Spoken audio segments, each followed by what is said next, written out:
Morning wishes to all of you. I am Ankita Sethi, a research scholar and moderator for this particular session. It gives me immense pleasure to welcome all the presenters, participants, and esteemed professors to this first session of the concluding part or 13th session of this three-part national webinar on multidisciplinary approaches to folk life, challenges and perspectives, organized by Department of Modern Indian Languages and Literary Studies, University of Delhi. The first two parts of this webinar have been immensely successful, where we have had excellent paper presentations on diverse topics from as diverse a group of participants who brought multidisciplinary knowledge from their respective research areas and their cultural backgrounds. And not just that, we also have had special lectures which from experts in the field of folkloristics, the experts who imparted their knowledge to us, which did not only widen our scope and understanding of this discourse of folklore, but also invigorated a zeal to delve deeper into this research area. So for today's session, we have four papers queued up, and without wasting any time, I would just brief the guidelines, and I would request the audience to kindly keep yourself muted throughout the session and leave your questions, comments, or observations, if any, in the chat box. And I would humbly request the presenters to conclude their papers in around 20 minutes so that we can dedicate 10 minutes for further discussion. So without delay, I would now request the first presenter of today, Miss Rubani Yubkhaibam, who's here with us today to present her paper. And the title of her paper is The Performative Folk Art of the Muslim Women in Manipur. So, Ms. Rubani, I request you to introduce yourself and unmute yourself and begin with your presentation. Over to you.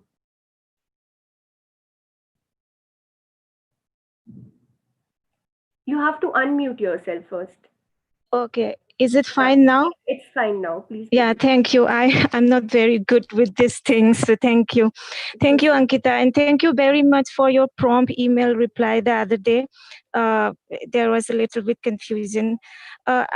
I am Rubani Yumkhaibam. I had my PhD from Sociology Department, University of Delhi, and I had my MPhil from the English Department, University of Delhi. So my interest in folk study is ancillary to my larger projects in gender studies, which was also a research area for my PhD. Now, without delay, I will start my presentation. First, I want to make two clarifications. I title my paper as The Performative Folk Art of the Muslim Women in Manipur. I want to change it to the performing folk art. Performative will involve me into other post-structuralist debates, which I don't want to be a part of this. And in my abstract, I made an error. It should be 17th century, not 16th century. So those are the two clarifications I want to make. Now I will start my presentation. This is not a PowerPoint presentation. I will read out. The existing body of work on Muslim women's folk forms are in the domain of text. Performances had long ceased to exist. One of the foremost reasons why this kind of papers is required is because performing arts are a crucial context for studying women's culture in the Muslim community of Manipur, which is also indicative of the historical and social process of the Muslim community from its pre-modern to the modern times, and the importance of gender relations within this process.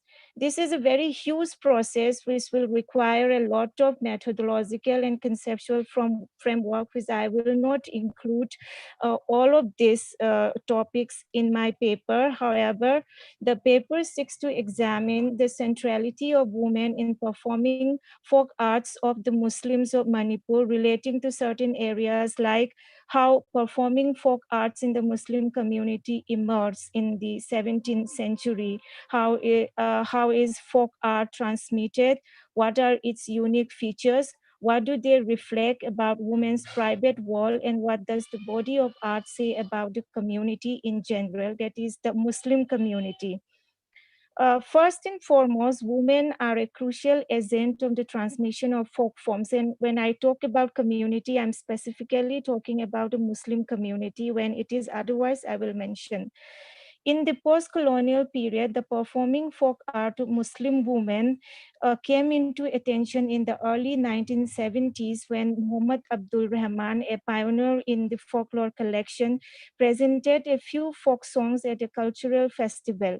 This kind of attention emerges at a time when Muslim communities started relooking into their culture, more specifically literature and arts. Thus, the performing folk arts began to see a resurgence in the domain of textuality and history after a few decades following the Second World War. Any research in the folk arts of the community uh, must account for such an interest.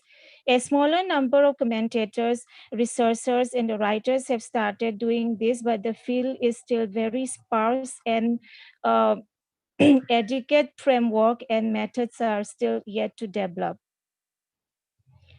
From here, I will take on to that, from that introduction, I will take on to Kulang Isai, that is the performing folk songs of the Muslim women and the cultural formation of the Muslim community from the 17th century onwards. A few commentators and collectors of performing folk arts divided our Muslim folk arts into a few forms, that is Kulang Isai, Ghazal, Kawali, Naat, Marifat, and storytelling. In the Pangan community, Kulang Isai, that is the folk song, was first sung by women during the time of King Kunzauba in the second half of the 17th century, and this also marked the emergence of folk performance of the community. In fact, the usage of Maitai Lon as their mother tongue is a very crucial marker in the Muslim community, cultural and political identity. The ability to compose and sing songs in Manipuri language, that is Maitai Lon, in the later generation is an indicator of a remarkable cultural assimilation. Mastery of a particular language implies structuring a particular worldview. Commenting on the relationship between language and folklore, Bear Talking in 1996 writes, language is a traditional frame for learning, a basis for human interaction, a form of practical or pleasurable expression, and a way of structuring and placing meaning of the myriad experience coming at us from our world. Quote close. At the same time, folklore provides ready formulas for the expression of cultural norms in ways useful and pleasurable to us and any group with which we share close and informal and expressive interaction. So this hints the relationship between language acquisition and performance of local folk songs. Subsequent women folk songs are an accomplishment that could be achieved alongside a fuller absorption of the language and culture of the native. This is a stage wherein the construction of the external world and the interpretation of the surrounding are affected by cultural and linguistic factors. In this manner, Muslim folk practices come to be derived from the folk tradition of the native Meitei worldview and practices, and this is combined with linguistic inflection and articulation distinct to the Muslim community. Commenting on the dual heritage of Muslim folk song, Riazuddin Chowdhury wrote, the folk life, for that matter, the folklore of the Muslim consequently cannot be independent of the mainstream of the composite folklore of Manipur, although of course it does not absolutely negate the possession of by them a distinct pattern or identity of their own. Commenting on the folk song of the Muslim women, M.M. Sheikh opined that both the art forms were in the singing and folk dances were influenced by the rich archive of folk arts of the larger Meitei community. Similar views are asserted by other commentators such as folklore pioneer Kiamdun Pukri Mayum Ahmad and Rahman.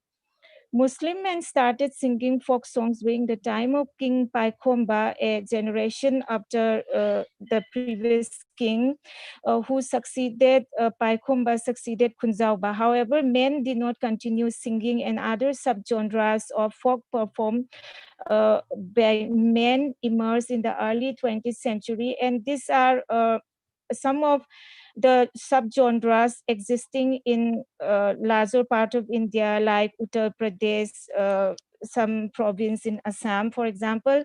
Ghazal, which was started singing by Muslim men in Manipur in the early 20th century. Originally, it was sung in Urdu on the occasions of weddings.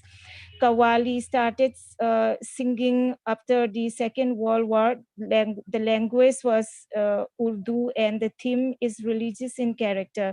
Then there are religious folk songs called Naat, sung in praise of Prophet Muhammad.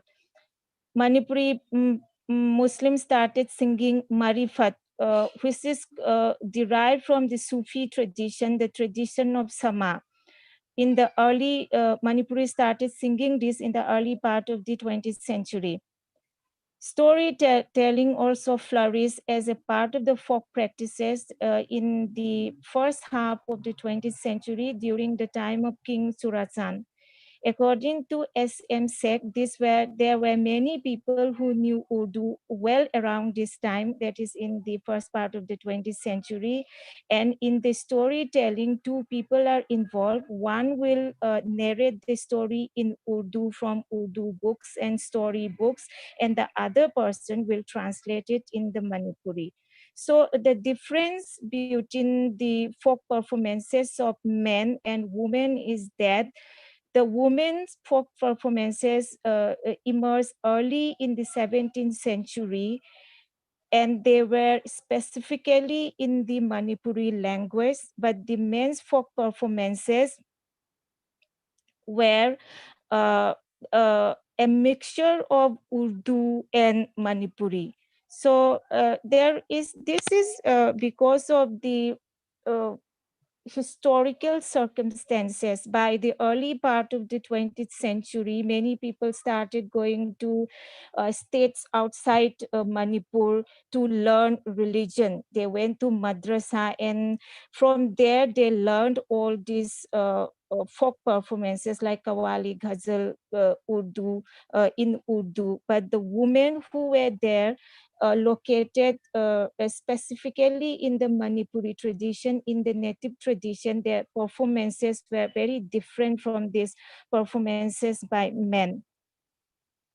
Uh, uh, Kulang Isai, that is the folk song, has a distinct etymology that is rooted in work and activities of the people. In a perspective provided by Manipuri folk singer Laisram Birendra Kumar Singh, the name and character of Kulang Isai is derived from the intimate exchange of dialogue among a composite of workers engaging in a particular task. This brings up the bucolic images of rural folk who work in the open field while engaging in an exchange of narrative dialogues in the form of song. These songs are not sung by one person alone, rather all the members of a group of workers participated in the singing. This is a very stereotypical images of how the rural folk perform a particular particular rural folk art, which was pretty much there in the early research on folk song and folklore, but later on it branches into many forms like digital folklore and that kind of stuff. But in Manipur, this has emerged specifically out of small collective. For example, a group of workers walk in the paddy field and they sang songs like this, which later on become classical archives in the present time, in the contemporary time. There are two distinguishing features of these folk songs sung by women. First, they are performed on wedding occasions only. There are no other occasions in which Muslim women perform these folk songs. These are only on the wedding occasions. And the second distinguishing feature is the performances are all women performances, no men included in these performances, although they imagine song in the form of an exchange between a group of men and a group of women, but that's only an that's enacting a dialogue, but in real the performance is only women. In the Muslim community from the earlier centuries, that is from the 17th centuries, because 17th century 1606 is the landmark historical period in which the Muslims came from East Bengal and they permanently settled in Manipur. That's why the 17th century is important. So in the Muslim community from the earlier centuries till the time of King Churachan, that is the first half of the 20th century, Muslim weddings were accompanied with folk performances, including sporting competition that is limited to men. For example, they will play mukna, which is a form of wrestling, and ubilakpi, which is not exactly rugby, but something like that. These are the folk sports. The most attractive of these performances, wedding celebrations, the most attractive of these festivities are the songs and dances performed by women, and this is what we are calling now kulang isai, and this is also accompanied by dance. Dance is simply called zagoi or tabal. Tabal is a tradition of dancing in the Meitei community. It's a communal dancing festival, but in the Muslim community, it manifests in a very different manner, not of the communal type, but of women performing that on wedding. Commenting on the distinctiveness of this form of dance, Laisam Brenda Kumar Singh again pointed out that this form of dance is unique to the Muslim woman. A leader in this dance, a dance leader will lead the singing and dancing, and a dialogue is enacted out between the male and the female group. The male group is also represented by a female group. The physical paraphernalia of these performances are limited by tradition derived from Muslim social etiquette, that is prohibition of social mingling between men and women. However, these songs and dance were predominantly the preoccupation of women and children, and they are performed at the residence of the bride, and no man is, as mentioned before, allowed to play a role both as an audience or performer. That is, men are not a part of the audience also. It's only women and children kind of affair. So it's a very private kind of thing. It was wholly an affair for the women, organized, performed, and the audience also women. There is no particular costume for the dance and songs in the local in the overall Manipuri tradition. You might have seen how elaborate the costume and the dances are, but in the Muslim community, which is heavily influenced by the Meitei community, there are no such elaborate costume for this dancing and singing. People will wear whatever they good clothes, nice clothes they have. It can be said that wedding dance and song became a beloved matter of private world of women, and wedding, a regular event in the life of women, is made extraordinary by the very fact of these dances and songs. This is an occasion in which women in those times would have gathered for this song and dances, much in a similar manner. The bride these days, they're pretty excited about good makeup, wedding gift, and wedding feast. So weddings were also very different those days, which we come to know from the study of folk songs and dances. The theme of these songs and dance are love, lost, romantic attraction, light banter between marriageable men and women, courtship, sorrows, and lament of a bride who would be leaving home, the natal home. On other occasions, on some other wedding occasions, tales from the legends and the lores of Moirang Kangleirol, which is the legendary tales from the rich principality of Moirang, are the subject matter of dancing and singing as well. Sometimes these songs also sing about the battle between the British and the Manipuri forces at Khongzom War, fought in the year 1891. So these folk performances are great repository of the cultural activities and historical events. Apart from the themes that are classical in nature, the songs and the dances also dramatize women domestic labor. For example, in one such folk song, a mother is asking her son to help her completing the household chores so that she can prepare food for the husband who would otherwise be very angry at her failure to produce meals on time. One song, another example, one song documents the unconventional love story of a Maitai girl called Thambal and a Muslim boy called Usman. And because of the growing concept of purity and pollution introduced by the advent of Hinduism, the Brahminical Hinduism, the love was, the intermarriages become sort of taboo love.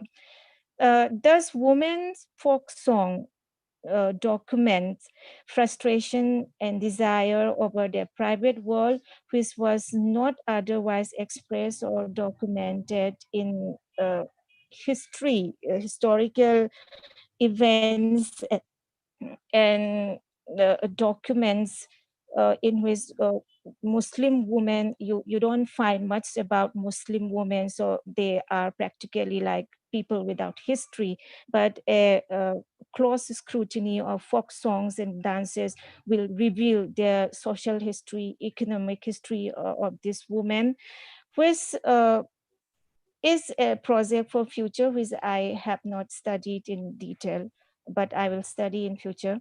Such weddings and dances were transmitted through generation of women without involving in any treatise or school or systematic sciences. As M.M. Sek wrote, there was not any school or customary courts that taught dance and song. Young women learned from older women through informal channels. Observation and imitation would have been the interfaces through which the younger generation of women learned the dance and singing. Dancing and singing, thus dancing and singing flourish.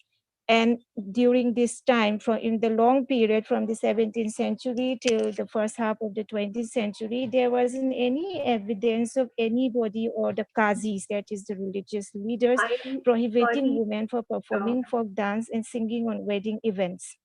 Rubani, I'm Now, sorry, but I'll have to ask you to conclude in a yeah, minute. I'm concluding. This is a Okay, thank you. concluding part. In the post-war period, the performing folk art of the Muslim women in Manipur flourished uh, uh, from 17th to 20th century, but it declined. The folk art started declining in the post-war period. The most immediate cause for this is the changing nature and scope of Muslim wedding in the period following this. These changes have to be located in the socio-religious development of the mid-decades of the 20th century. One of the development is the concern of identity among the Muslim. Identity politics appropriate the politicized notion of culture and ethnicity, and women become an important part of this project. Within these paradigms, they have to perform distinct tasks that reinforce the boundary of the collective they belong in. This aspect of women as cultural reproducer are explored in detail in works of Yuval Davis on gender and nation. Gender relations are at the heart of the cultural construction of social identities and collectivities, as well as in most cultural conflict and contestation. The relationship between gender and women takes a very political form for such project. In the post-war period, the changing structure of marriage is one of the domains through which restrictions on women can be effected. Ideas of religious piety, appropriateness in women's clothing and behavior are woven into the figure of modern women who are also the carrier of collectivity. This paradoxical process in which women are both liberated and controlled make the women's folk art at the center of culture, social relations of the Muslim identity. The folk performances cease to exist, but it is renewed in the increasing interest in the concern with writing, documentation, and preservation of the folk song as a part of the cultural archive of the community. But what happens in this phase is women's folk culture is appropriated as a cultural archive of the Muslim community, but women are no longer exist. They exist in textual form and oral memories of the local folk. Uh, and So that is again implied in the modernity of the Muslim women, in which women are controlled and their culture disappear, but they exist in a very different form, which also imply the paradoxical absence and presence of women. I will conclude here. Okay. Thank you. Thank you, Rubani, for your informative and insightful paper, which did not only introduce us to the different types of songs, but also the external factors that led to emergence as well as development of performing folk arts. The form and the formation of binary in the folk performance, as you mentioned, on the basis of gender. Thank you so much for your paper, for your insightful paper, Rubani. Thank you. We have a question for you from Ruchi Rana, and she asks, in what all forms the Muslim women performative cultures exist now? Yeah, thank you, Ruchi, for asking that question. Thank you very much. I think one of the reasons why I also started looking into this kind of research is that women's performative art, whether it is in material culture, a lot of things exist, like a form of delicacy that women prepare, and only women are involved in that kind of thing. But in terms of performances, which also presuppose the strong presence of women in some cultural sphere, mostly in the public sphere, I think that has completely declined. Now, as I tried to mention in the last part of the paper, but I didn't explicate it on it because of the time constraint, there is something of the Muslim modernity in the Muslim community in Manipur today, in which they emphasize a lot on education of women and the labor force participation, women's participation in labor, women's participation in the public space. But again, that is heavily restricted and heavily controlled by the male elites. So marriage performances, singing and dance performances were the crucial cultural archive for women that completely disappear. You can say that it completely disappeared. Now it exists in minimal form, but it's not something that you count as a performance. Now it doesn't exist. It's my claim that it doesn't exist. What exists now is a very different form.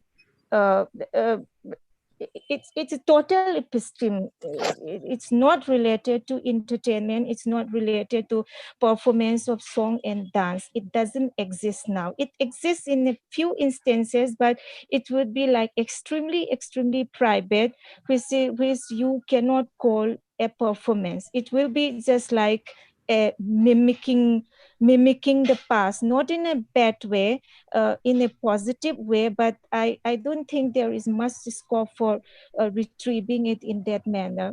Uh, the performance of the woman exists in the text only. So women are absent. Women's physical body, women's physical form is completely absent. What is present is their voices within inbuilt in the text. That is the textuality. That's completely disembodied. That's how it is. Thank you, Rubani. And I request you to quickly answer another question that we have for you by Moirantham Sonela. And the question is, can you please talk on Thabal of Muslim? Sorry, on how Thabal of Muslim is different from that of Methi? Yeah, that is also a very good question. The Thabal Zongba is a very significant. Mm-hmm. It's Thabal Zongba. On the one hand, Thabal Zongba is a dancing festival of the youth. Mm-hmm. It's an event that is organized in during many festival. It's exists in Manipuri society since a long period, since time immemorial. So it's a very organized form of, you can call it as a youth festival also, you can call it many things.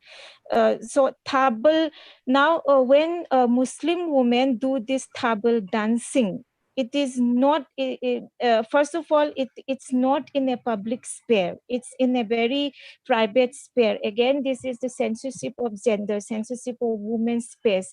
So it will be like a freestyle dancing.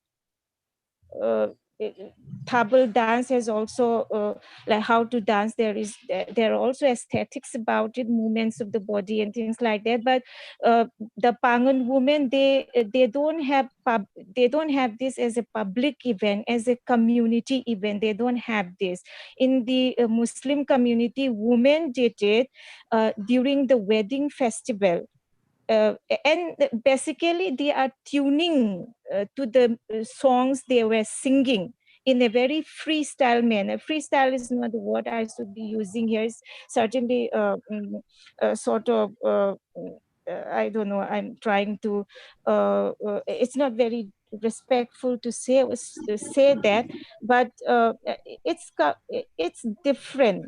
Uh, the only medium through which Muslim women can imitate any form of dancing is that Thabal. Thabal is a popular culture. It's different from Lai Mazagoy or the dances people do. Manipuri dance, there are different forms of Manipuri dance, and they are learned through schools and institution, and it's a very well defined and well practiced art. But this Thabal, this is popular, is derived from the popular Thabal of the Meitei community. They do dance, but it's different. I think one of the major difference is the magnitude. In the Meitei community, it will be a popular event on a festival, but in the Muslim community, it is not. I think it's the differences in the magnitude. It's like that, and only women are there. No men participate in the Meitei Thaban. Men also participate as a partner, but for Muslims, it's only women and the magnitude. I think two differences there. Yeah. Thank you, Rubani, for answering the questions and your paper. Thank you for being with us today. Uh, so, with this, let's move on to the next presenter of the day, Akash Sinha, who's presenting his paper on situating the identity of transgender community in folk and contemporary cultures of India. Akash, Thank you, Ankita. thank you so much, Rubani. Akash, I request you to unmute yourself Am I and audible? introduce. Yeah, you're audible. Please Okay. introduce I yourself have to and share my begin. screen. Yeah, you have. Sorry for the interruption, Ankita. Yes, sir. We used to make a request to the listeners to Mhm. post their questions while the presentation is going on, so that we don't have to wait till the Hmm. end. Yes, sir. Yes, sir. So I'll do that. Okay. Thank you, sir. Akash, Okay. you have to open your PPT first and then share the screen. Yeah, I've opened and here I'm sharing. Yeah, please do. Okay, is it visible? Not yet. Um, Yeah, it's visible. okay. Uh, Wait a minute. Go for the full screen. Yeah, yes, sir. That's what I was trying. Okay. So, hello everyone. I'm Akash, and currently I'm pursuing my MPhil from the Department of Modern Language and Literary Studies. And the title of my paper is Situating the Identity of Transgender Community in Traditional, that is folk, and Learned, that is Contemporary Cultures in India. But before I proceed further, I have to inform that though I have mentioned here India, but the thing is that this paper is still in the process and I'm still planning to extend it. So for this presentation, I will be confining myself to the northwestern region of India. And let me start with a very basic understanding of the term transgender. So this is something very basic. So the term transgender is an umbrella term, and it is actually an amalgamation of various gender identities which do not find place in the gender binary system. And this gender binary system is quite universalized, and it was colonization which has universalized it. So yeah, you can see different kinds of pictures out here, and they all are like quite different from each other, but they are clubbed together under this category called transgender because somewhere they do not find a place in the gender binary system. Next, we have transgender studies. So basically, there's a field of a study which is totally dedicated to the studies, and the issues, and the field of transgenders. So in this field of a study, it's a very secluded kind of field of a study, not so popular. Not many people are interested in pursuing this, and the reason of this unpopularity may be because of the queer studies, which has quite overshadowed this field of a study. So what we have here is the recent developments which are taking place in transgender studies. For instance, there are certain critics such as Susanne Stryker, and then we have Leslie Fenberg, who has written this very famous essay called Transliberation. So in these work, the recent developments of this field are taking place, and they are arguing that in order to challenge the universalized form of gender binary system, it is important to go back to the pre-colonial societies and to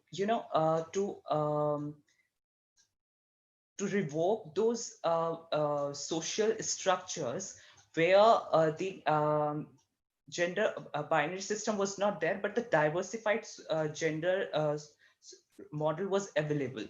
So by going back to that system, we can in a way challenge the universalized form of gender binary.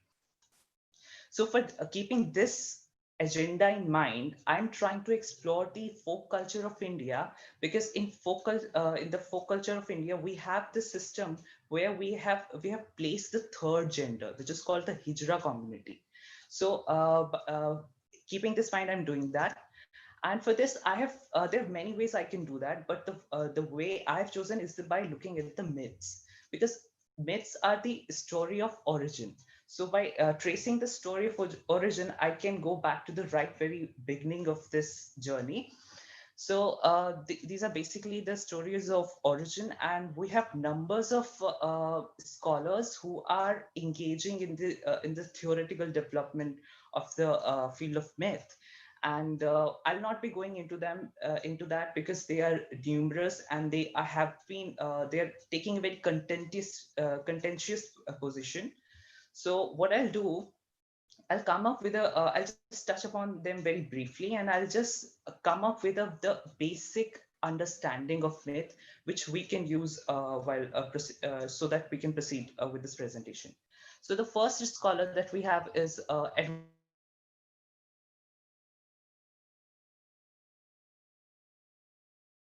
He he finds in that he's as intellectual as the modern man, who is very inquisitive, who wants to understand the world, just as a modern scientific man want to understand his world. Similarly, the primitive man wants the same. So in this case, he is looking for an explanation of the world, and myth is something that provides that explanation. But the problem with myth is that it provides a very fallacious explanation. So let me tell you the process, that how does it take place. First, there is a phenomena which is quite unexplained, which requires to be explained, which requires an explanation. So for this, the primitive man looks at it. He tries to contemplates it by observing it, and after then there is an element of imagination. He comes up using that element of imagination. He comes up with a story that can explain that phenomena. So that's how it turns out to be fallacious, because it's not the explanation that he's coming up with is not valid enough. It cannot stand the test of validity. So that's how it's fallacious. The next scholars we have is Malinowski and Radcliffe Brown. So they were very critical of Edward Taylor. Edward Taylor was an anthropologist in 19th century, and they were very critical. They found in that when Edward Taylor is arguing that myth is a fallacious explanation of the world, then he's in a way trying to use his colonial mindset. Just as colonial masters wanted to explore and wanted to understand the world of the Orients or of the colonized people or of the colonies, just similarly on the same track, Edward is also expecting the primitive men to be functioning in the same way. But so that's why they argue that yes, myth is a primitive phenomena. Definitely, it deals with the primitive world, but it is not something that the primitive man is out there just to understand or to to looking for an explanation of the world. For him, the world is not like a textbook so that he can analyze it. For primitive men, what matters the most is that he has to survive, and the survival in the pre-modern scientific time wasn't easy. So his focus was on the survival, and the myths which are there, they help in the survival. So for them, myth has a very pragmatic aspect. And how it has a pragmatic aspect, I'll just try to explain it. That whatever the actions they are doing in order to survive, the whatever actions the primitive men are doing to survive, myths are the way that they get justified those actions. For example, I'm dealing with the Hijra community here in this paper. So this desire to dress up as a woman or to act as a woman is something which is very unexplained, which requires some kind of explanation. So for this, they have created a myth, and this myth helps in understanding them that okay, this desire is coming out because there is impotency, and impotency is there because there is a curse. And how is that? I'll be coming to that myth later and be explaining that story. But all I'm trying to say, that myth for them is a way that they justify their actions. It makes sense to them. So it has a very social role to play. So now moving towards the myths surrounding the Hijra community. So there are numbers of myths available that are surrounding the Hijra community, but I have chosen this particular myth, which is the myth surrounding the myth of Bahuchara Mata.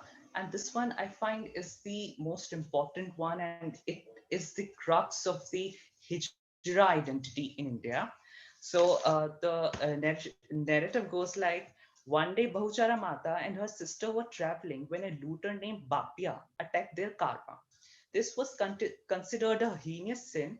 Bahuchara Mata cursed Bapia with impotency.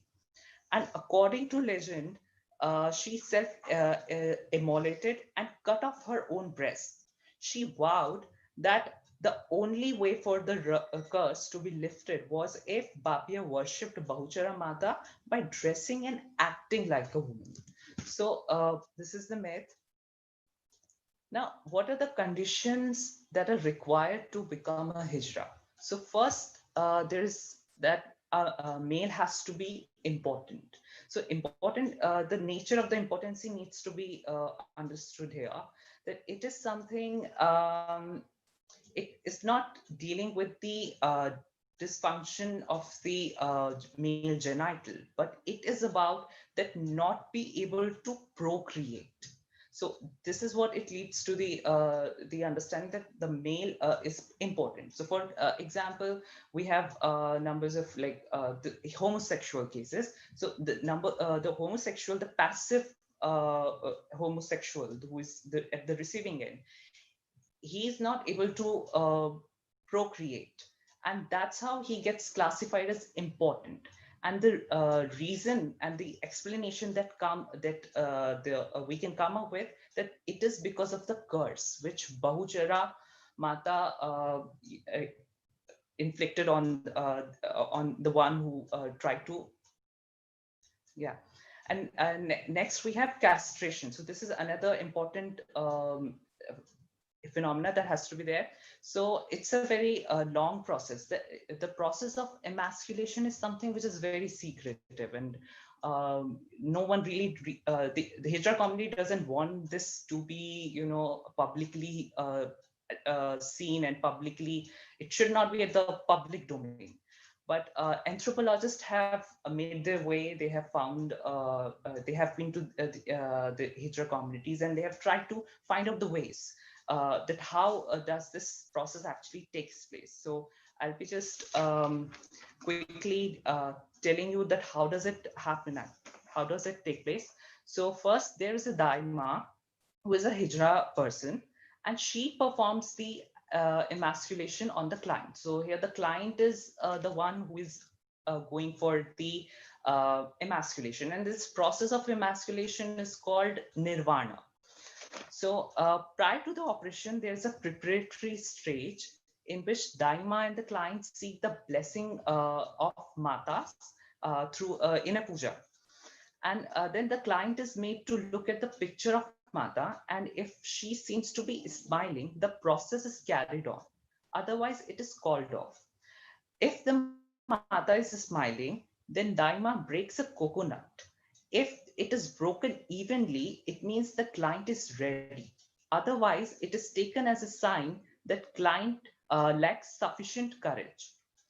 If decided, operation will take place, then client is isolated for days, and during this time, certain restrictions are followed. Like the client cannot look at the mirror, the client cannot have a banana or milk, and it's just to relax the psychological and the physiological needs of the client. That's why they have she's as isolated. So finally, on the day of operation, the operation takes place usually at 3 or 4 in the morning while the client is sleeping. The daima and her the daima and her assistant performs a worship to make the knife effective. After this puja, daima puts the knife out of sight in the hip hold of her sari. The sleeping client is awakened then and given a drink of water. Clothes and jewelry are removed. Client has to be naked just as the day they were born. After being given a bath, the client is ready for the operation. She is seated on a small stool and held from the back by the daima's assistant. Then the client's penis and scrotum are tightly tied. with a string so that a clean cut can be made. The client looks at the picture of Mata and constantly repeats her name. This produces a trance-like state during which the daima takes out the knife from her sari and makes two quick diagonal cuts. The organ gets completely separated from the body. A small stick is put into the urethra to keep it open. The blood that gushes out is considered to be the male part and should be drained off. The hour after the operation is quite critical time, because during this time, client may survive or may die. This get interpreted as a tug of war between Mata, that is Bhahuchara Mata, and her sister Chamundeshwari, who's known for the fact that she takes life. During this hour, Daima's assistant secretly disposes organ by placing it in a pot and buries it under a living tree. Thereafter, there is a 40 days recovery period, just as that of women after childbirth. Various restrictions are observed. And on 14th day, the facial hairs, which may have grown very long, is pulled out with tweezers. The Nirvan is the one who's the client, is dressed up as a bride, and a puja is performed in which 3 times milk is poured over the head of the Nirvan and 3 times into the water. Then this is the final act of this ritual, and that's how this process of emasculation takes place. But what is very important to notice here, that this process is very important, because there are numbers of hijras within the community who are not emasculated, and because they are not emasculated, they are not in the position to perform the cultural role which folk culture has provided them. So they cannot go to the badhais, and they cannot perform, they cannot bless, nor they can curse. So to be able to become a true hijra, this process of emasculation is important. And also, by emasculating, it's a sign that they have completely given up, their sexuality. They are now ascetic, and this the act, just which I mentioned, that the daima's assistant takes up the severed organ, and she buries it under the tree. It's a symbol that the sexuality of the nirvan of the person has now is now universalized, and this is how the person gets the power to bless the couples. So this is how the person is infertile, but it's actually not infertile, because the fertility of the person has gone into the universal zone. So that's how this is a very important aspect of this becoming a hijra. And also one thing is very important to be noticed here, that after masculation, it is considered that the body has become the body of the nirvan has become a vehicle, so that Bahuchara Mata can come, and she can become the body can become a medium through which Bahuchara Mata can bless the ones who need her blessings.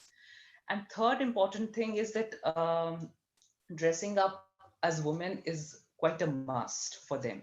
So there are numbers of trans hijra people who do not, when they're working outside the community, like they might be, a fisher, they're working as a, they're trying to fish, or they work as a milkman. So at that time, they may dress up as men, but whenever they are trying to fulfill the cultural role that is given to them, they're expected to always dress up as a woman.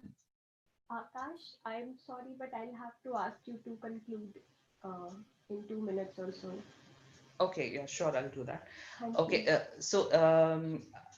this was the first part of my presentation, where I was trying to look at the folk culture, that how is it placing the Hijra community, how is placing the gender variance.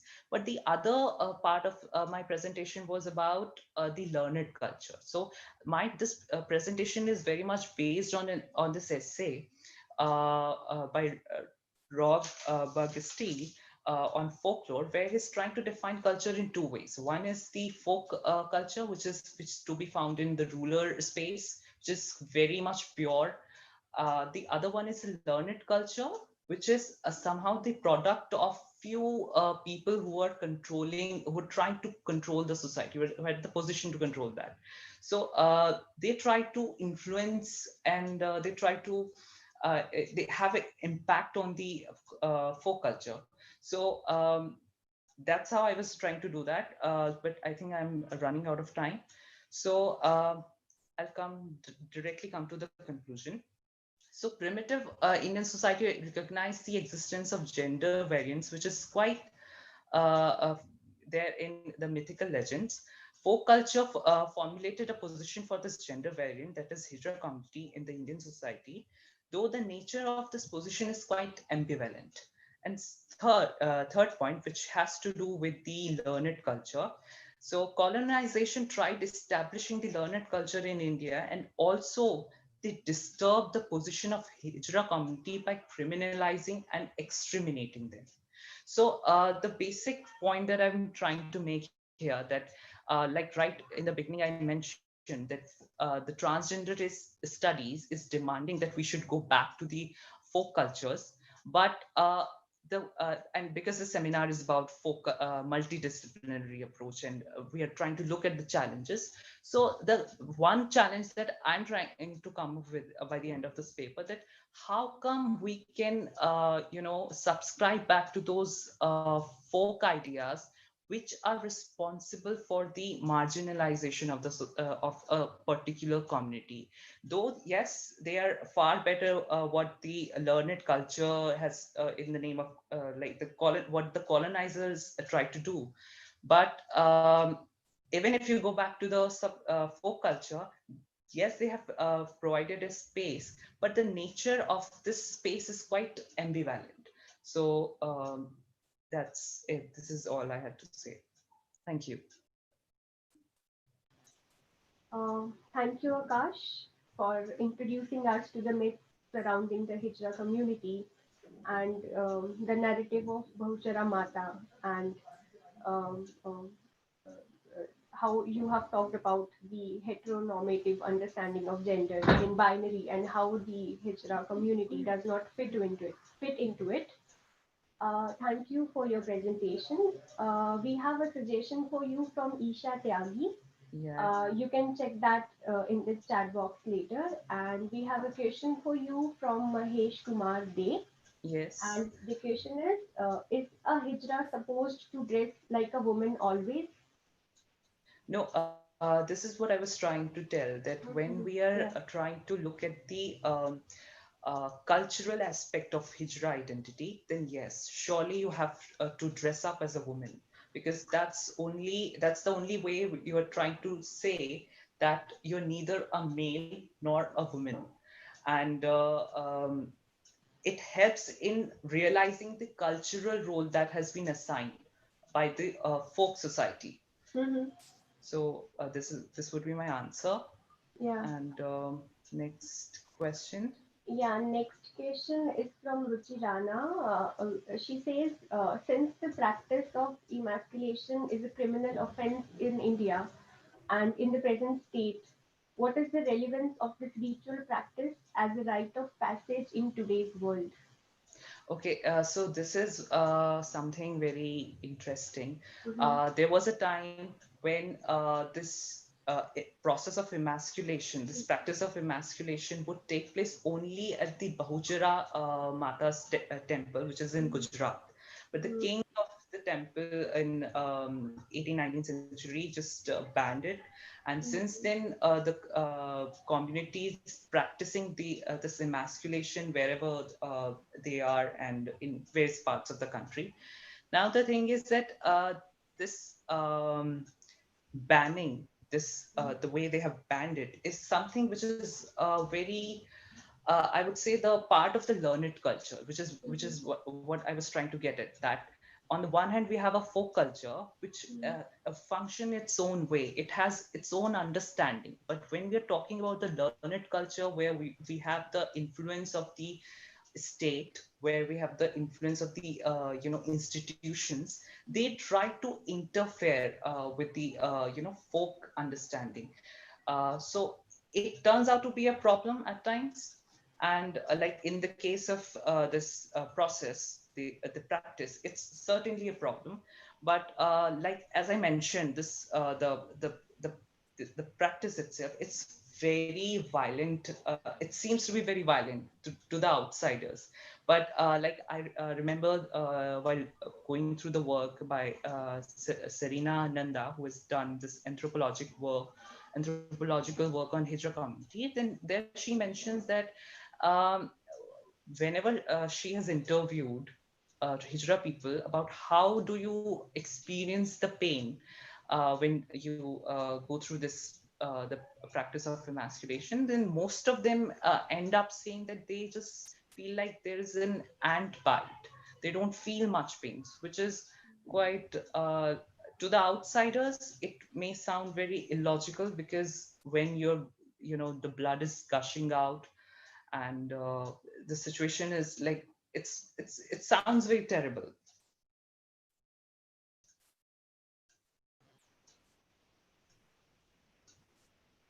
Yeah. Yeah, I'm done. Thank you, Akash. Thank you so much. Just one, if you could briefly talk about, since you talked about, the marginalized community, and we know how inclusive the society is and how they have to fight the stereotypes and the discrimination. Very briefly, could you please talk about the folk understanding? How has it evolved with time? Could you talk about it? It was it has not evolved actually. It has Mm-hmm. got disseminated. It got really it turned out to be a really bad situation, because Mm-hmm. colonization has played a very as it has played a very major role in disturbing the understanding of the way the third gender has had to be formulated in the society. Mm-hmm. And I would be answering this with this question that has just come up. This, does the practice of emasculation has a forced nature too? So this is something, it's was very much like um, uh, made common in the at the time of colonization, that people are kidnapped, and they are made to go through this emasculation. But this was not true. This was just the colonizers, the British, were not comfortable with the idea that a person can incarnate as a female. So for them it was just a male trying to be a female, and which is very immoral. And they could not understand this folk understanding that was there. And that's how they were this, so this idea, this forced nature, which this idea which has seeded in our mind, is a part of that, is a result of that process that was initiated by the colonizers. And there's a like,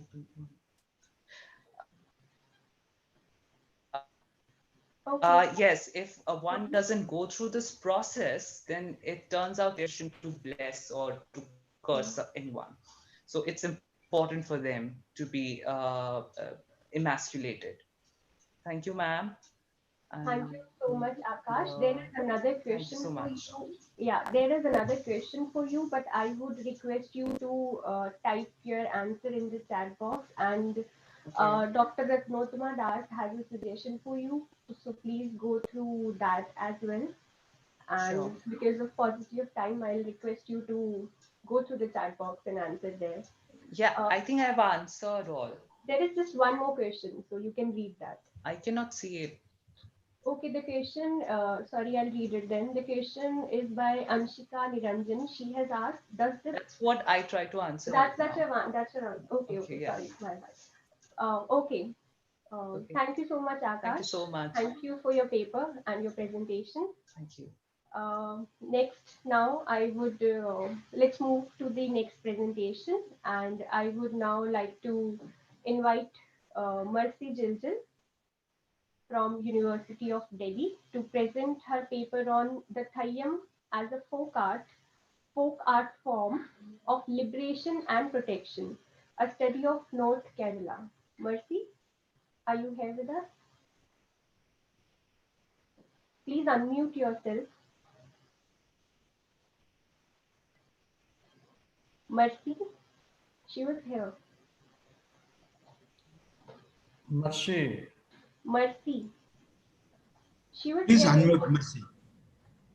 Yeah, you have to unmute yourself, Mercy.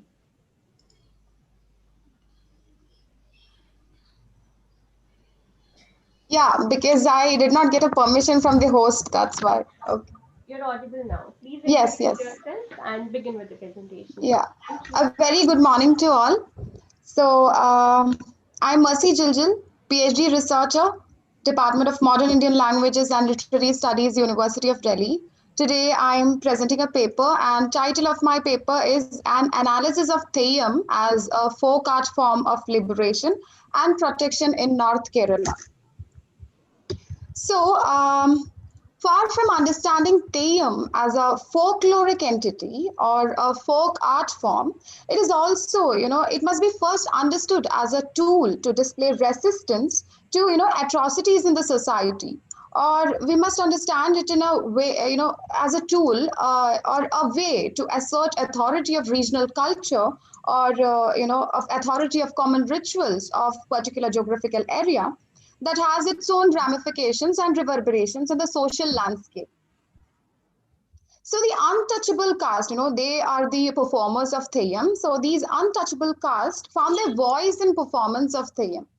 I call it as a psychic defense mechanism. I would say a mechanism that these performers developed from their early resilient histories, of which we learn more about in this paper. This paper also would talk about a novel titled Marakapile Theyyangal, which is by an acclaimed Malayalam writer, Ambiga Sudan Mangat, who also hails from, North Kerala, about which, we are going to learn. Theyyam is from North Kerala. This art form is from North Kerala. I also hail from Kasaragod district, which is also part of North Kerala. So this paper is from lots of readings, research materials, and also me observing, Theyyam as a folklore art form.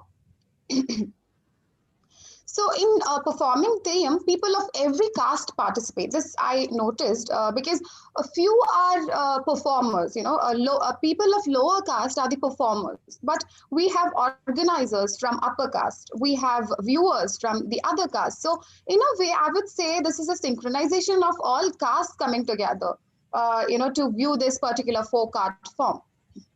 So, this is an art form which is a combination of ritual, religion, also theater, because it has performance. It is more into this theatrical art form. Also, it has a traditional ritualistic, background to back. So it is, it's a combination of rituals. And also, these themes are, a part of religion. When there are religious fests going on, upper class people would want, performers. So thus it's a combination of rituals, religion and theater. And Theyyam is mostly seen and performed in a few districts of North Kerala. For example, Kasaragod, the district I am coming from, and Kannur, Wayanad, and Calicut districts. You can find most of the Theyyam performers from here. So, like I said, it's also a combination of myths of God, or collective history of ancestor worship, if I would say, of which we'll learn more. So, Theyyam is similar to those folklore dance forms, which are manifestations of goddess or deified persons by virtue of divinity after death. Those heroes who would perform all kinds of, who actually fought against all the atrocities that society experienced. So a commoner who dresses up as a Theyyam performer, he must undergo all kinds of ritual purification. So after the dressing, he is transformed into divine.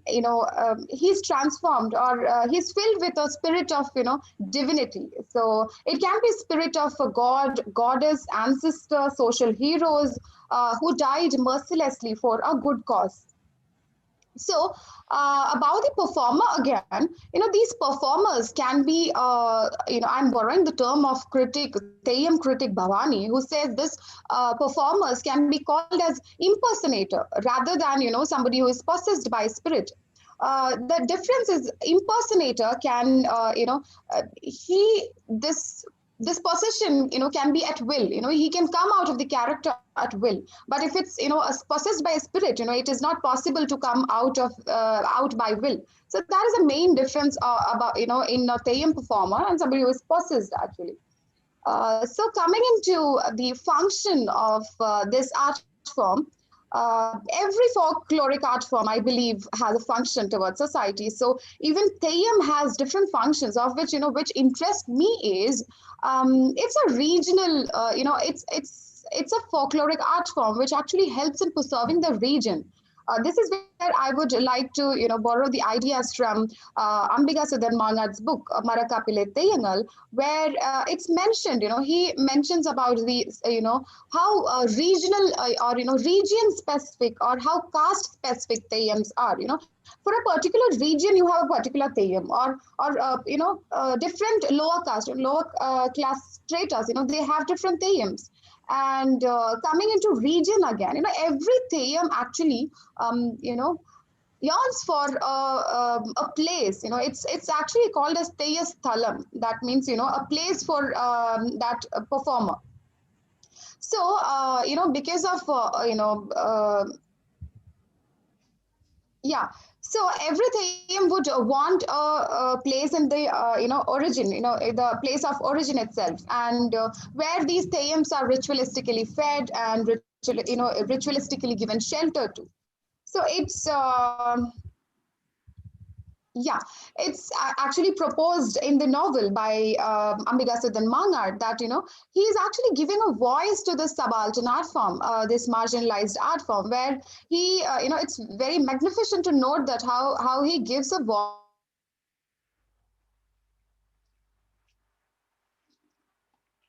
art form. But, Theyyam, am I audible?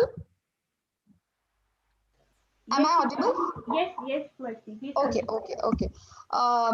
Okay. So I'm talking about, how beautifully he explains that, or, gives voice to this particular art form. In this particular novel, he makes these Theyyam performers speak. And thus we know lots of things, in he talks about lots of different Theyyams. So one Theyyam I remember, which is named as Kuttichatan Theyyam, which is very popular in North Kerala. So he has given a voice, through this Kuttichatan Theyyam, where this Kuttichatan Theyyam would, cry and say, "Oh, children of earth, earth is mine too." Look at the way these Theyyam, asserts their own identity, or, wish for, living in that particular region. So he actually also, talks about, because of modernization and urbanization, lots of buildings have come, human beings have changed the social and, all the setup around. So what happens is, these Theyyams would lose their Theyya Sthalam, or the place of origin. Sometimes they, they have to, travel from the place of origin to somewhere else where they can find temples and divinity, and, there they can have the new shelter. It's so difficult because of the modernity coming in that, they are losing this region. So, Ambika Sudan Mangad, actually in the book, he also talks about how, he talks through different stories of how they lose, places, these Theyyams lose places, where at one instance, he also talks about, how fishermen community, they would rig their, fishing net, and, they would, be like Brahmins, using that thread, sacred thread. They use that fishing net as a sacred thread, and they would become Brahmins. And later, part of one part of history, there was a Pulya king, Pulyas are the lower class people. So there was a Pulya king, and these Brahmins had they were all banished. Few Brahmins managed to stay there, and few of them, thought of converting to this, they transferred to Pulya community. So then what happened when Brahmins, they have to vanish, all these worship places are gone. So is Theyyam, Theyyam had to vanish from those places to the other. So, he talks about all these things beautifully. And he also talks about, various different Theyyams. For example, he talks about a Brahm Rakshas, which is also a Theyyam form in North Kerala, where Brahm Rakshas is formed between a tussle between this Pulya community and Brahmin community. He also talks about, Bhagavati Theyyam, which is, formed from, what do we say, caste, insecurity, or, caste, unholy caste experiences of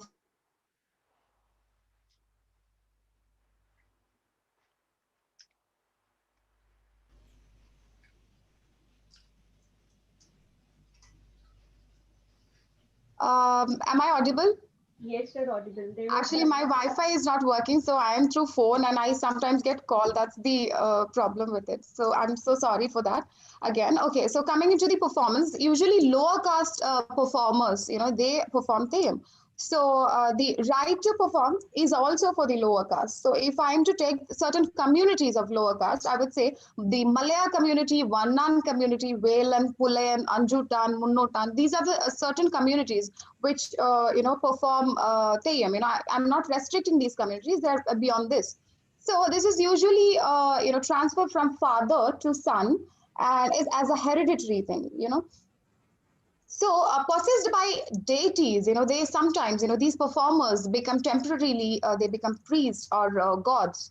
So I cannot use this term God in a traditional sense, because there is an involvement of caste. We know gods are kept in the sanctum sanctorum of the temple. So here in this particular case, this god or this performer who has a possession of the deity, you can't install this phenomenon into a temple because of the caste politics going on, because they are from lower caste. So we know, lots of Kerala history of, caste politics and, untouchability. Like, I mean, all other part of India, Kerala also had to face this. So after, long desperate struggles, I would say the collective imagination of the oppressed people has brought this powerful or complex folkloric art form of liberation and protection. That is Theyyam for me. And people actually perform this with dignity, and they feel that divinity, and thus is the that is the value of Theyyam, I would say. So Theyyam in a way gives hope from all kinds of harsh caste realities. So I would like to possess a question on what is the implication, socio-political, in the socio-political scenario, what is the implication of this particular performance? Why are the performers from lower caste? So Professor Mangard actually answers for this through his novel. He says it is always the downtrodden who gave birth to great art forms, because it was them who always suffered under stark pain. We all know acclaimed arts were all from the minds which suffered a lot. Taking the case of literature or anyway, there can be exceptions, but mostly it's always people melancholically actually jot down their histories, and that becomes superior art. So in the novel which I'm talking about, he also talks about the origins of various Theyyam, through lots of caste atrocities, how Kuttichattan Theyyam was formed or originated from a clash between, or how would I say, he was an illegitimate son of a Malaya lower caste woman and a Brahmin. So in Brahmin ilams of Kerala, at that time, there used to be lots of, atrocities that were done against these servants. So, thus, these heroes form, or, they fight against these caste atrocities, maybe for their mother, maybe for their sister, maybe for their wife, they perform these things. Sometimes, there are female Theyyams as well. So again, coming to performance, when these folkloric art form or these performers, which are we would say in Malayalam as kolam, when they transform to Theyyam, they acquire a god-like status and qualities of God. Here is the subversive caste politics, I would say.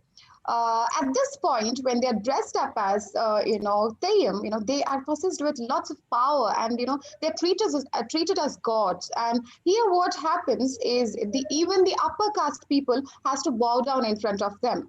So, for a split second, for a moment of that performance, even the upper class, or even these Theyyam performers from lower caste, they actually rise above all the caste prejudice, and they actually gain a sort of liberated, a sort of very powerful position in the society, which is very important to note in this performance. Yeah, this is where the high tradition of the Brahmin, or the low tradition of the lower caste people, everything merged together. This is a merging point of these politics. So once again, I would like to quote from a book. That is a book named Malabar Musing, where the narrator is asked why you want to be a Theyyam. So the narrator says, I want to be a Theyyam because even the Karnavar is the head of the family, a Brahmin family. So even the Karnavar bows down to Theyyam, bows down to those servants, when they are performing as Theyyam. So I feel, they are more powerful than anybody else, and than my grandmother's attachment to God. I feel this Theyyam has more attachment to gods than my own grandmother. So that's a child character talking in that particular novel. So it's so wonderful to note that everybody actually notes this. As a child, when I went to these performances, my neighbors and people I know, they would sit with me, and they would say, oh, the Theyyam is coming. They would know everything about you, so you need to be careful. So that kind of reverence, that kind of fear, that kind of bowing down that we see in this particular folkloric art form. So yeah, according to region, we have lots of stories of transformation from this victimhood to powerful state. And how many minutes are left for me? Yeah, 4 more minutes. Okay, fine. So yeah, so there are lots of different themes according to, like I said, according to the region, also according to the stories. And it's very important to note that these stories of abuses and stories of humiliation are turned into stories of admiration and stories of power. There are, like I said, female and male themes, and all these these themes may fall in two different categories. They can be of Vaishnava clad, they fall in Shaiva or Vaishnava groups when according to the invoked performances, and they have elaborate dressing style. In the first part of this national seminar, we might have heard from one of the speaker who spoke about Theyyams. So there we can, it was very evident that that particular speaker, the professor, had shown us different slides of, different Theyyam performers, where we can find lots of different, costumes and different colors on them. Yeah, everything has a significance. Everything has a significance. Even the headgear they wear, the hair they have, or the color of the costume or the face paint they have, everything gives a significance. It's about red color, showing Raudra Bhav, right? So lots of implications from the specificity of costume. And they also sometimes sing about the history, their humiliated history, and how they are now powerful, and how people are scared of them now, or such things they sing. And every Theyyam performance begins with a totem part, which is a totem part, which means a invocation song to the deity. So this totem part goes on, and the performances, performers start gradually, the performances are started gradually. And when it reaches the crescendo, this song reaches to the crescendo, then the performer would, climb upon a stool, which is called Peetham in Malayalam. So in Sanskrit too, I guess. So they climb on the stool, and when this invocation song ends, it is then the deity is completely transformed into them. So yeah, thus they are worshipped, or they are bowed down upon. So we've always seen gods in the sanctum sanctorum of the temple. We go down there, and we bow down in front of those gods and pray. So here are gods are in not in a traditional sense, but it's not wrong calling them as god. So in a different sense, we can say there are gods. Look at these gods who actually perform in front of the viewers. So that's a very amazing thing that I found about this folkloric art form. And yeah, one more thing which is to be noted from the history, actually, the Christian missionaries actually thought this as a devil, diabolic devil dancing. But I don't know, to support this, or in that perspective, it's a different perspective. But for me, I think it's an art form which is reverent, which is beautiful, which preserves region, which has implication, which gives power to the viewers, power to the performer, which liberates all of who are watching, and all of who are performing. So that is about this, reverence of this particular art. So that is all there in my paper. Thank you so much. Thank you, Mercy. Thank you so much for such an energetic presentation, and bringing us the discourse where the folk art breaks the shackles of caste and class and works as a tool of resistance. Thank you for your paper. You have one suggestion from Ruchi Rana. Okay. I've suggested a reading. You can check the chat box for that. Okay. And there is a question for you from Raina Bhaval, and the question is, have you tried to place Thayyam historically? Can Thayyam as a performance be said to have links with Sanskrit performing tradition in its early days of development?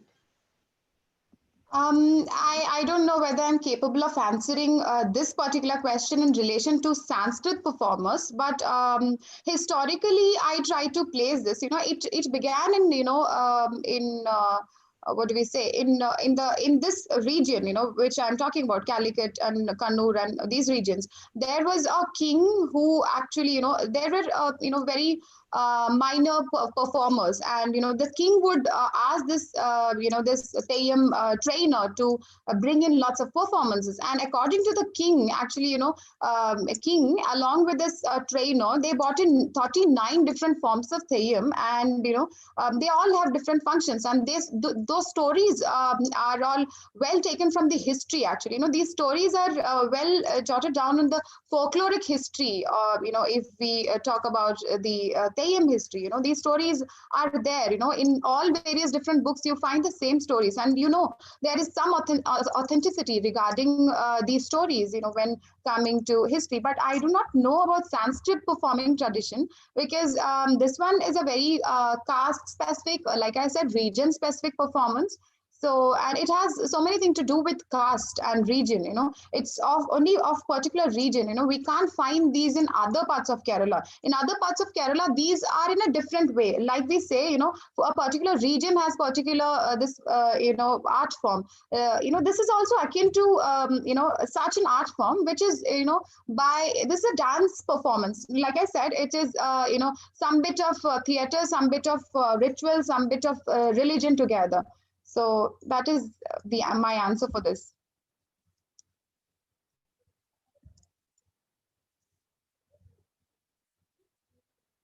Oh, I have to mute.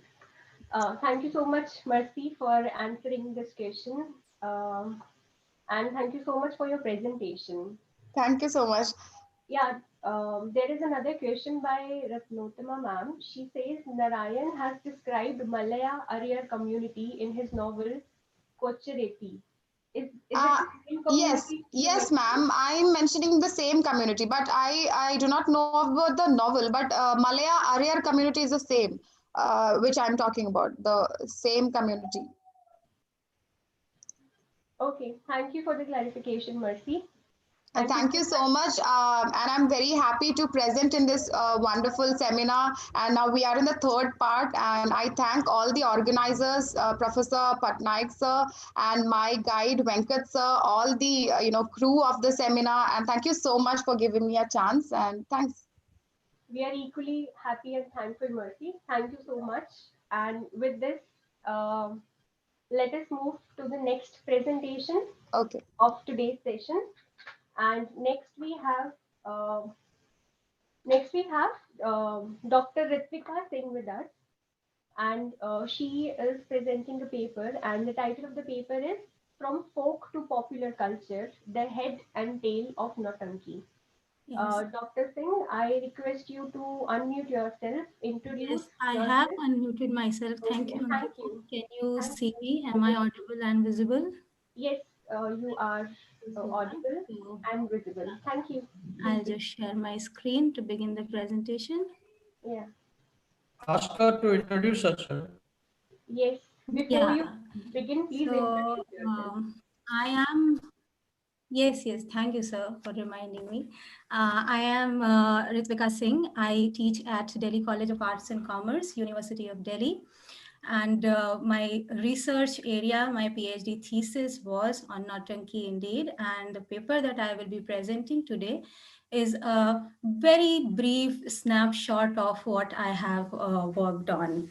I mean, there are other aspects as well, but this is just a very brief snapshot of what I have done for my thesis. So yes, I'll just share my screen. So can somebody please confirm? Is it visible? Yes. Is my screen visible? Yeah, it is visible. Just make Thank it you. full screen. Yes. Yeah. So yes, this is the title of my paper. And yeah, I'll just put it full screen. Thank you.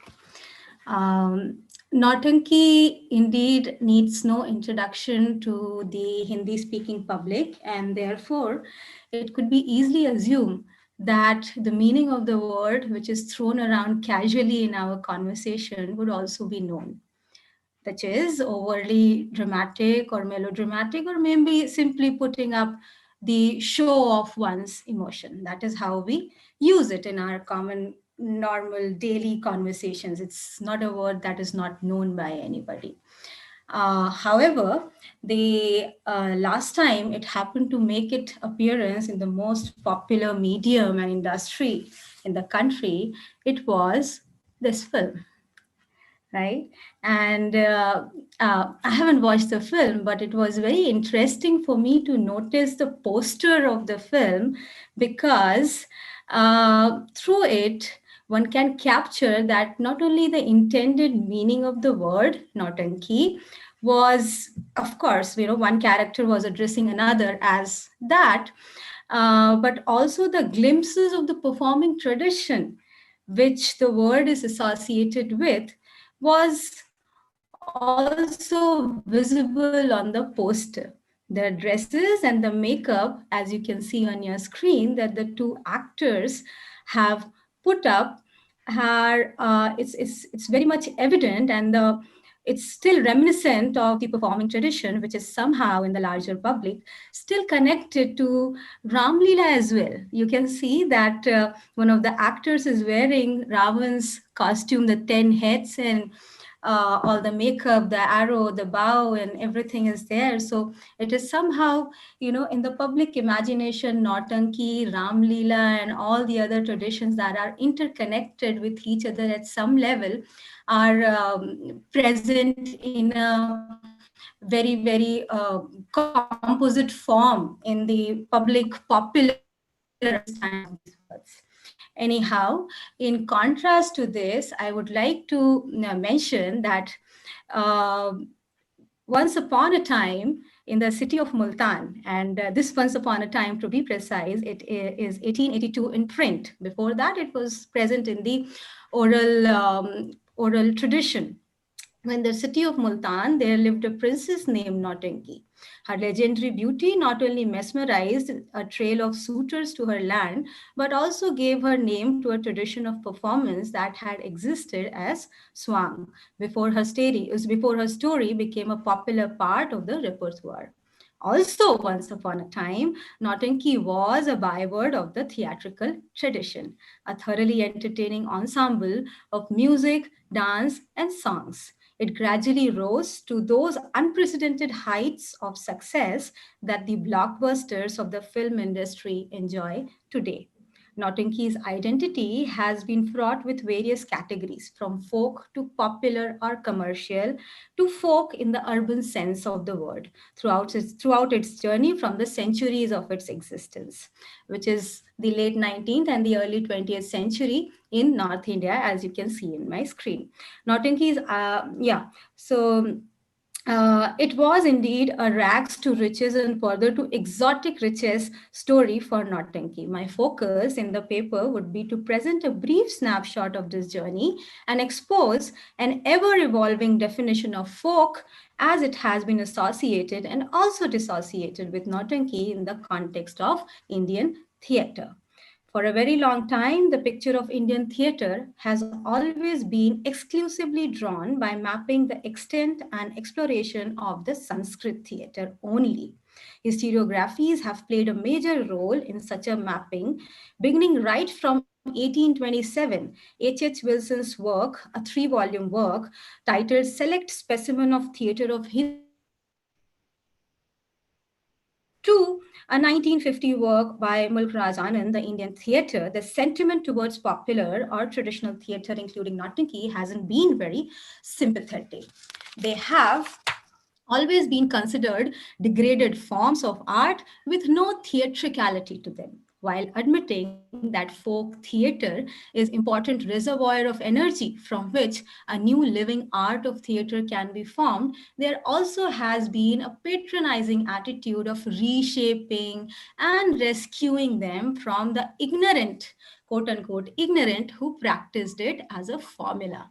Anand writes, in our villages, the performance of a play usually called ras or nautanki or tamasha is often a jumble consisting of scenes from a religious or a historical play, replete with songs, and more songs. The reliving grace of a village play is that in it we get a simple survival of the most ancient theatrical principle that has been the contention and view and perception of a lot of scholars, because they see a connection between the regal theater, to put in Balwant Gargi's words, regal theater, the relics of regal theater in the rural one, which they associate with the folk. So the question that I asked earlier can be answered by understanding this perspective. But before delving much deeper into what my present paper is focusing on, I would like to give a very brief introduction to what Nautanki is. It is a musical theatre of North India which shares its contours with similar forms like Khayal, Bhagat, Sang and Manch, etc. Nautanki's performance includes singing and dancing to the accompaniment of musical instruments such as nakara, kettle drums, nakara, which is called kettle drums in English, and harmonium, basically. Dialogues, which are a very rich part of the Nautanki's performance, are in the form of verses like Doha, Chobola. Doha is a couplet, Chobola, and a Dor and a Bharat Tawil, which is sung quite often during the performances and have been enjoyed by the audiences much more than the Doha and the Chobola and the Dor. It was, of course, a very popular medium of entertainment. Unlike any other performance tradition, which is very distinct to Nautanki, Nautanki has a distinct body of text, and it is called Sangeet, of which some of the popular ones can still be found with the local press and booksellers in small towns of North India. The earliest text, that is Sangeet, can be dated as early as 1860s.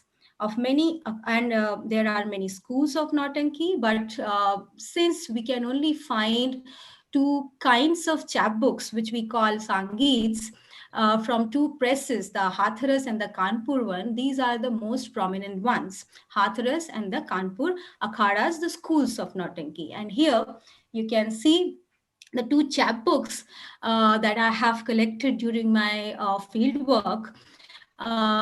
This is the one, Nautanki Shehzadi, the princess I was talking about. And it is published from the Hathras Press, and the other one is of Sultan or Sultana Dhaku. They have somehow played with the name, and it is of the Kanpur school. So basically this is the Nakara that I was talking about.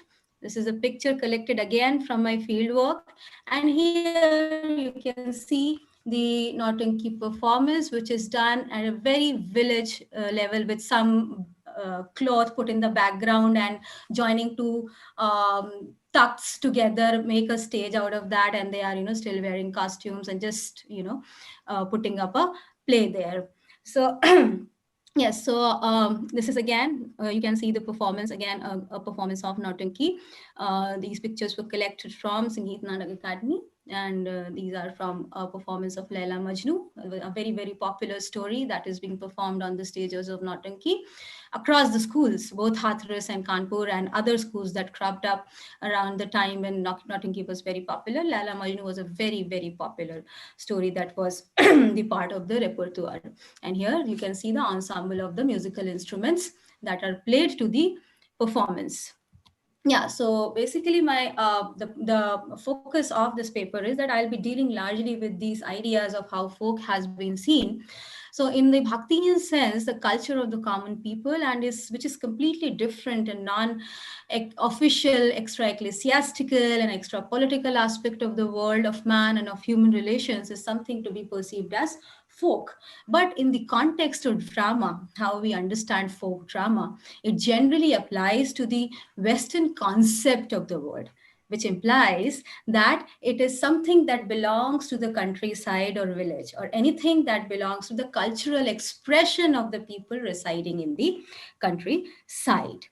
Roger D. Abrams assumes this particular meaning when he is describing folk drama and calls it a village level community based activity which is performed only during the seasonal festivals. To emphasize it further on this meaning of folk in the context of Nautanki, it would be pertinent here to look into the formation of this tradition a little before the time it was known as Nautanki and was only recognized as swang by everyone, as it is only at this juncture it can be found that it had resembled the folk as a village-based community activity in the sense Abrams used it. Historically, the appearance of the word swang goes back to the 15th century and even before that. This indicates that some or the other performing tradition by that name existed at that time. Kabir, in one of his dohas, has chided people for their indulgence in swang. As he writes, Katha hoye taha shrota sobe, vakta mund pachaya re, hoye jahan kahin swang tamasha, tanik na neend sataya re, which roughly translates to where there is recitations of God's name, listeners sleep and the speaker is frustrated. And when there is a swang or tamasha performance, then the sleep vanishes away. Similarly, there can also be found a reference to swangis, the performers who disguise themselves as yogis and yogis, the mendicants, in Malik Muhammad Jaisi's epic poem Padmavat. For a later record of swangs, Richard Karnak Temple's The Legends of Punjab, 3 volumes which were published from the year 1884 to 1900, is an important source. He has documented 4 swangs, which he refers as curious, semi-religious, metrical plays that are partly acted and partly recited and are of such unskineable length. The description matches the performance of Nautankis, even that were done, say, around in 1960s and 1970s. So one can find the traces of what he is describing as swang even in the Nautanki performances. He witnessed the performances of swangs of Raja Gopi Chand, legends of Guru Gugga, Sila Dai, and Raja Nal. He has recorded all of them in the book Legends of Punjab, that were performed on the occasions of Holi and Dashera at the Jagadhari temple of Ambala. This not only confirms that Swang tradition existed much before 1880s, but also that its territorial extent lied outside Uttar Pradesh. As Swang of Hathras grew in popularity, and it traveled to a lot of places out of Hathras and Abranch region, at the hands of its patron Natharam Sharma Gaur, it defied all kinds of its categorization as a folk drama. The nature of the stories that were performed remained the same, and closer to the folklore of the region. For example, the story of Raja Harishchandra, Raja Gopichand, Shehzadi Nautanki, as I pointed out earlier, Bhakt Puranmal, Morad Dhwaj, Amar Singh Rathor, so is Daku Sultana, and many others were common to both the performance of these stories at the rural level and both at the bigger and mobile stages of Nautanki as the 19th century ushered in a new era for Nautanki performances in the region. Catherine Hansen, in her groundbreaking research work, Grounds for Play, Nautanki Theatre in North India, notices that Nautanki theatre is the part of the folklore of India. If one subscribes to what Abrams define as folklore, which is a collective term for those traditional items of knowledge that arise in recurring performances. She further emphasizes, which is a very, very significant point, that Western scholarship on folklore traditions of India have first focused on the narrative genres, especially the oral or folk, epic, and the folk tale, and secondarily on the smaller forms such as folk songs, riddles, and proverbs. Folk theatre may have escaped notice because of its dual citizenship, being perceived as theatre more than folk. From this perspective, Nautanki can be said to be of the origins that are folk in both the Bhaktinian and the sense in which mentions it. However, later when Nautanki influenced Parsi theatre and also got influenced by it somewhere around 1880s when the Parsi theatre was starting, and then it became popular in the 1900s, then Nautanki began because it was a tough competition for Nautanki to compete with the popularity of Parsi theatre. So it got influenced with Parsi theatre as well. I'll not be able to talk about it in detail. Maybe we can take that up in question and answers. Yeah. So when it got influenced, then it assumed the conventions of what Abrams further describes in this particular essay, Folk Drama, 1965 essay of Folk Drama, as sophisticated theater, that is moving into a proscenium theater and forging a better relationship with actor and audience by directing their attention in one direction, which according to him is missing at the level of folk drama. The categorization of it in a definitive way of folk drama became almost, and from looking from this perspective, it becomes almost impossible to see Nautanki as folk.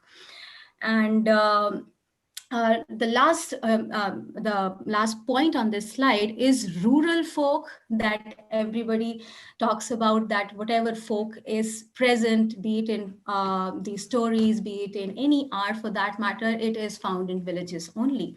It somehow problematizes the whole concept. Nautanki and similar traditional theater performances, they problematize this entire concept when seen from this perspective. To discuss Nautanki and many such theater, it becomes almost inevitable to deal with the bipartisan way of looking at theater in India, that is the urban classical and rural folk. There has been a tradition of recategorizing and relabeling these popular forms by the purists. This is evident in the case of popular musical traditions as well. Thumri, Dadra, Tappa, and many such forms were made into a distinguished, elaborate musical genres by refining their regional patterns. And they were popular / folk musical traditions which were upgraded to the level of pure and classical. Habib Tanvir, in one of his articles, "Theater is in the villages," refers to this meaning, the true part, and mentions that the true pattern of Indian culture in all its facets can be best witnessed in the countryside. It is in its villages that the dramatic tradition of India, in all its pristine glory and vitality, remains preserved even to this day. The contrasting categorization of rural folk and urban classical has led to a lot of misunderstandings and has been pointed out by Kapila Vatsyayan in her book Traditional Theatre of India. She redefines the concept of folk and classical in the context of Indian context. And she writes there that a multi-layered pattern that can be observed in practically every region of India. The arts developed in pattern of local and regional distinctiveness which cut across socio-economic stratification. There is a dialogue and interaction between varying levels, and often there is much overlapping. The movement is a two-way traffic and not merely the penetration of great art into popular levels. Thus, there are two broad patterns, one of vertical movement among the forms of the particular region at different levels and socio-economic groupings, and another, a horizontal movement among regions where themes, content, and forms have developed in a framework of continual communication at particular levels. It could I'm never then. sorry, Yeah. but I have to ask you to conclude your paper now. Okay. Then I will just get to the portion where I have to talk about the urban folk or theater of roots. So, yes. Um, um, in the concept of Indian theatre in the year 1971, which proved to be very crucial for Nautanki and such similar theatrical tradition, the movement of theatre of roots, which was started by Suresh Avasthi, uh, who was the head of the academy around time, which was very important.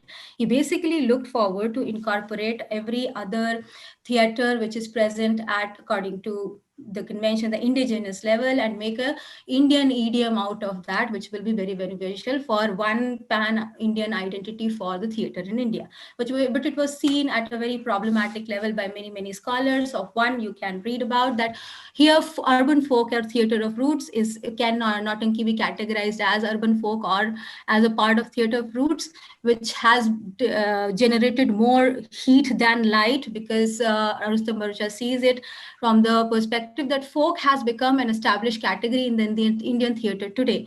Actors and directors use it freely without questioning its oblivious yet diffuse links to the word people in the context of class and caste consciousness of the educated Indians. It is not surprising that the folk were associated not just with the people but with common people. But with the emergence of the theater of roots, it somehow, got dissociated with the entire idea.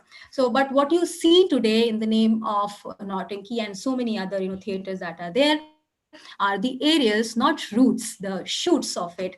And here I have found some of the schools that are still performing Nautankis. One is the Swarga Repertory of Yatul Yadvanshi, who works in the Allahabad region. And these are the posters of some of his performances. And there's another form, another industry which is still existing in the name of Nautanki, is the cassette industry, where they put up a stage and thus simply dress up and record those performances, and it is filled with innuendos, just nach, and that is what they call it. The dance performances, the nach, and just very monotonous singing, which is the whole tradition of singing and all those meters, Behre Tawil, Ghazal, Lavani, which was a very rich part of the repertoire, is completely missing.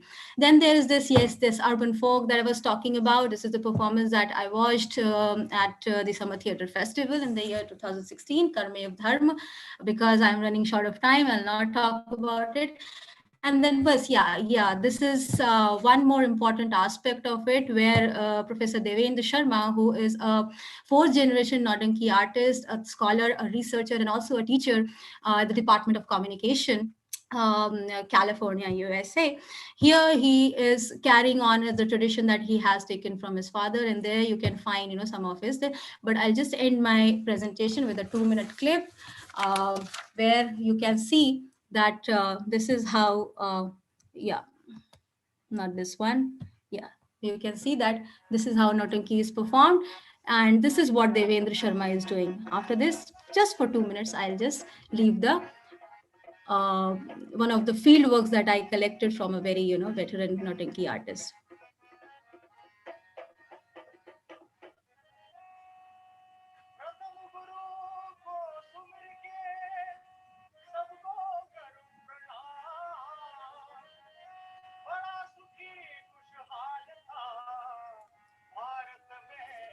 This is the Doha that I was mentioning. And she's singing the Chobola.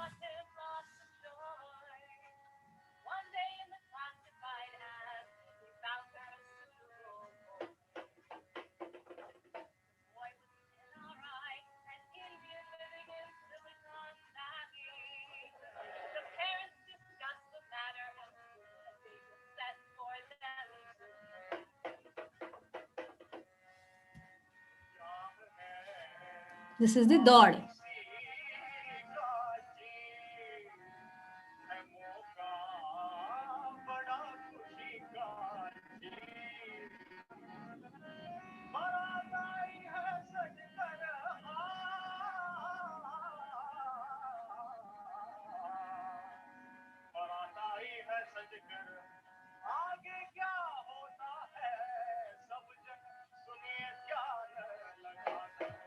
Yeah, and the one that I have collected, he is just singing the part from Moradhwaj. So very dear to me, wanted to share.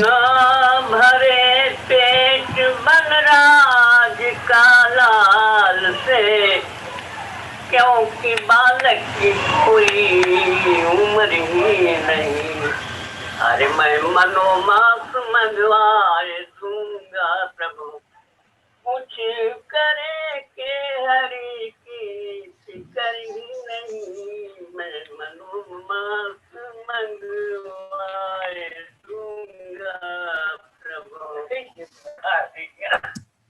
Yeah, thank you so much. Thank you. Thank you so much, Dr. Singh, for your presentation and for bringing in this past and present and folk and popular understanding of this Notanki that you brought to us. Since I'm sorry, Dr. Singh, but since you took 5 minutes more than the designated time, we'll have to cut short on the further discussion. Okay. So we'll take this one question and comment from Professor Patnaik. Okay. Yes. So, Dr. Singh, you were suggested to change your title Yes. from folk to popular culture instead of from folk to popular to urban folk. But the question is, why was it not acceptable to you, and how do you differentiate the folk as popular and urban? Folk, as it is understood in the folk lore, has a different understanding from how it comes to be associated with drama, right? And especially in the context of Nautanki, when the folk is associated with the stage and the whole performance of it, if you go by how Roger D. Abrams understand it, folk drama for a very long time was not associated or taken as a part of the folk itself, because yes, there is some amount of literature in the Western tradition of it, some amount of literature that is associated with some literacy which is associated with it, and that goes completely against how folk is supposed to be. One is not suggesting that it is illiterate or something, but yeah, this is how it was not accepted. And the whole idea about it being performance where people dress up and it is done in a very artificial manner of it, which is kind of somehow becomes dissociated with the reality of the people it is presence, and that's why the title grounds for play. So when it comes to drama, then there is a different understanding of it, and that is why if you go and look at the histories of Indian theater, all of them have, most of them have associated Nautanki and the similar theaters, which are, and that is why a lot of scholars also prefer calling folk theater as not as folk theater, which how we understand, but as traditional theater of India. from Darius L. Swan to Jagdish Chandra Mathur to Nemi Chandra Jain, and even Kapila Vatsyayan for that matter. They prefer calling it the traditional theatre of India. So when it comes to theatre, then there is a little different understanding that one should go by to kind of perceive the whole picture of it. And that about the title, so largely it was acceptable to me because yes, Nautanki was popular, but somehow it was my mistake that I kept it that way. The slide was prepared before, and it's my mistake that I didn't pay attention to the change made, and I couldn't make that change. So sorry, sir, about that. It's okay, Dr. Singh. Thank you again for your insightful and informative and well articulated paper and presentation. Um, uh, okay, so with this, let us conclude um, the first session of the final part of this three-part webinar. And I really hope that all the participants and the audience were able to glean useful insights from all the papers, all the 4 papers which were presented in today's session.